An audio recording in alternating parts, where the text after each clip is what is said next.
लद्दाख की सर्दी ने चीन के हौसलों को जमाया। कड़ाके की सर्दी में उखड़ने लगे चीन के पैर।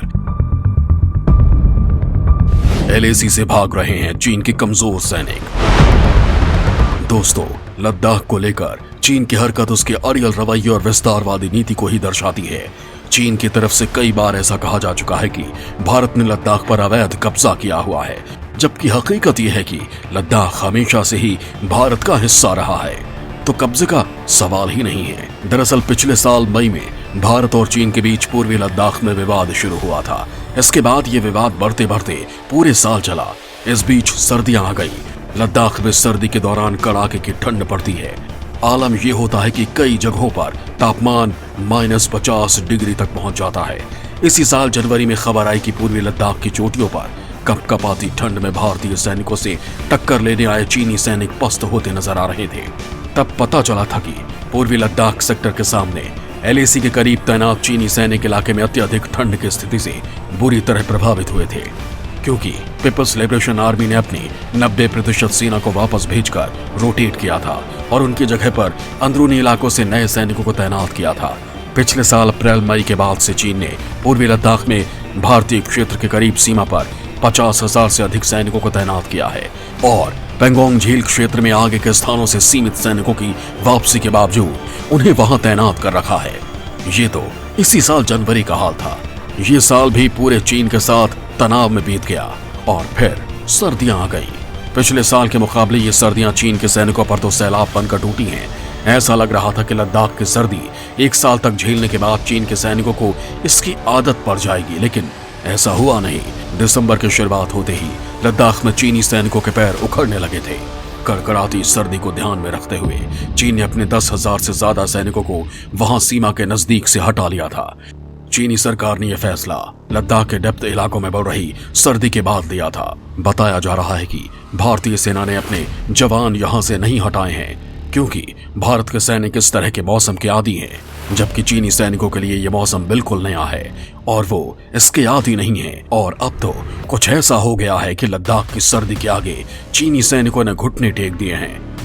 दोस्तों, आज के इस वीडियो में मैं आप लोगों को दिल्ली की सर्दी नहीं बल्कि लद्दाख की सर्दी के बारे में बताने वाला हूँ, क्योंकि यहाँ की हाड़ कपा देने वाली सर्दी ने चीनी सैनिकों के पैर एलएसी से उखाड़ दिए हैं।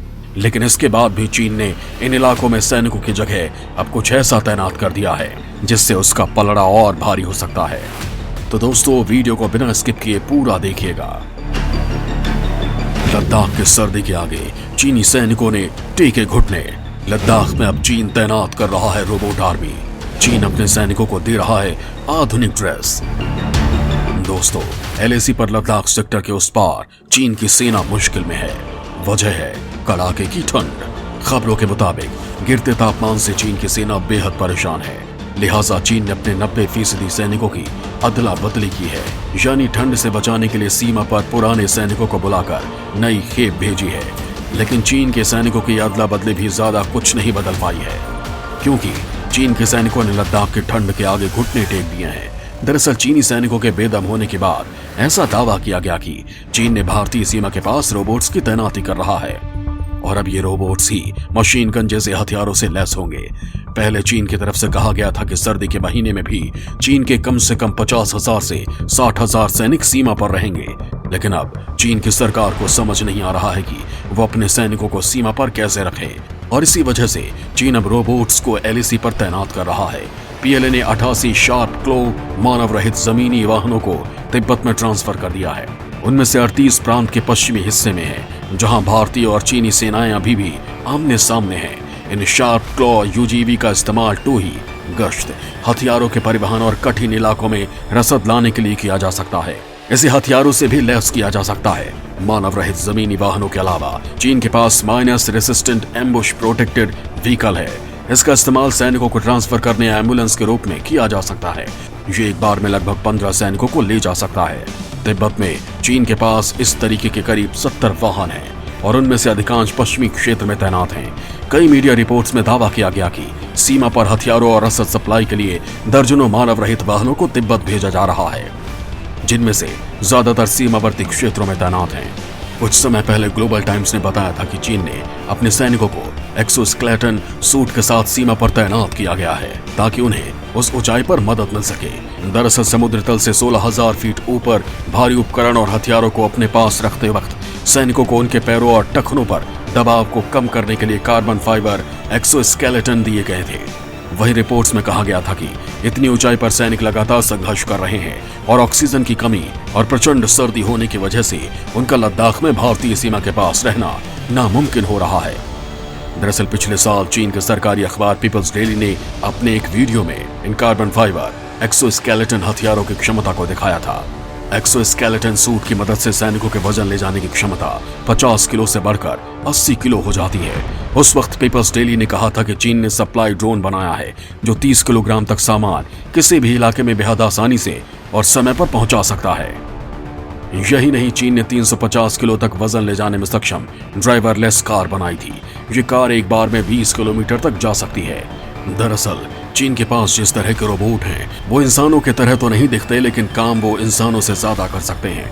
लेकिन इसके अलावा भी चीन समेत दुनिया के कई देश ऐसे रोबोट भी बना रहे हैं जो इंसानों की तरह ही दिखेंगे लेकिन इंसानों से ज्यादा घातक होंगे। इन्हें आप किलर रोबोट भी कह सकते हैं।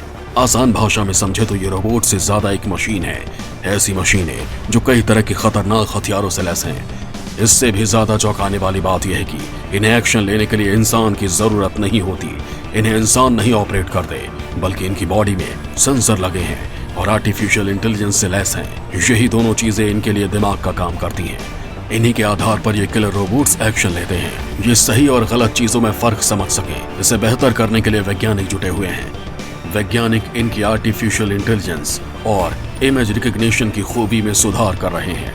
इनका खुद से निर्णय लेना इंसानों के लिए खतरनाक साबित हो सकता है, इसलिए दुनिया भर के कई देशों में इसे बैन करने की मांग की जा रही है।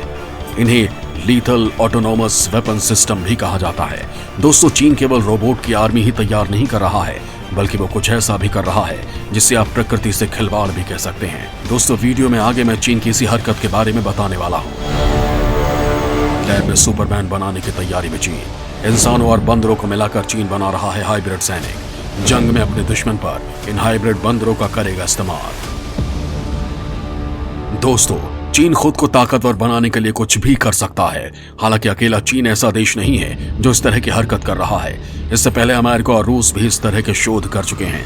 दरअसल पिछले काफी सालों से प्रयोगशालाओं में जानवरों के हाइब्रिड बनाने की तैयारी की जा रही है और कई जानवरों के हाइब्रिड तैयार भी हुए हैं, जिनमें चीता, बाघ के हाइब्रिड बच्चे, शेर और भालू के बच्चे भी इस दुनिया में मौजूद हैं। लेकिन अभी तक इंसान और जानवर को मिलाकर हाइब्रिड तैयार करने की कोशिश कामयाब नहीं हो पाई है। लेकिन अब पता चल रहा है कि चीन अपने प्रयोगशाला में इंसान और बंदर को मिलाकर एक ऐसा हाइब्रिड नस्ल तैयार करने की कोशिश कर रहा है जिसका इस्तेमाल वो सैन्य शक्ति के तौर पर अपने दुश्मनों के खिलाफ कर सके।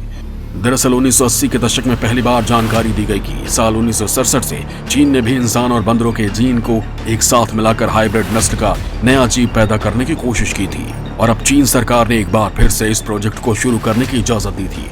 वहीं चीन के वैज्ञानिक ने एक अखबार को बताया था कि उनका लक्ष्य एक ऐसा जानवर पैदा करना था जो एक चिंपैंजी की अविश्वसनीय ताकत को बनाए रखते हुए बोल सके।